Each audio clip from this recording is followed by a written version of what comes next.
Can spaghetti noodles replace lo mein noodles?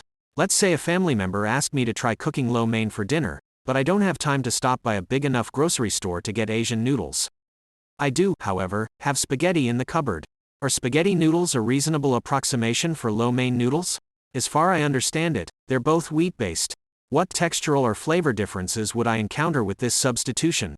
Round lo mein noodles look very similar to spaghetti. Spaghetti lo mein, the biggest difference, ingredient-wise, is that dried pasta, mostly, does not contain eggs, and lo mein noodles do. I know that at least once shopping mall food court Chinese food place I've eaten from uses spaghetti for their lo mein.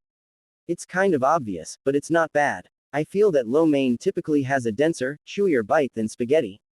In a pinch, spaghetti will make a tasty noodle dish. It won't quite be lo mein, though. My advice would be to try it and see what you think. Be careful to not overcook your spaghetti. While the other answers seem to have focused on the eggs, the biggest difference between Italian noodles and many Asian noodles, especially wheat-based noodles, like lo mein, is that the latter are often treated with alkalis like lye water or alkali salts, potassium, sodium carbonate or sodium bicarbonate.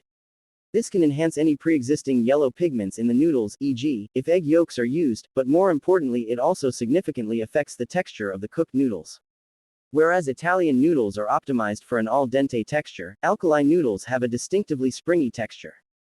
They are simultaneously soft and doughy, yet springy and resilient. Achieving that texture is nearly impossible from non-alkali noodles. To replicate that texture, one might consider substituting another alkali noodle like lo mein's cousin, ramen, which is more readily available at most supermarkets these days. Serious Eats has a very good article on the subject, see link 1. It is also relatively easy to make your own alkali noodles at home. You probably already have all of the ingredients necessary: baking soda, water, flour, and optionally whole eggs. Here is a good instructional video, see link 2.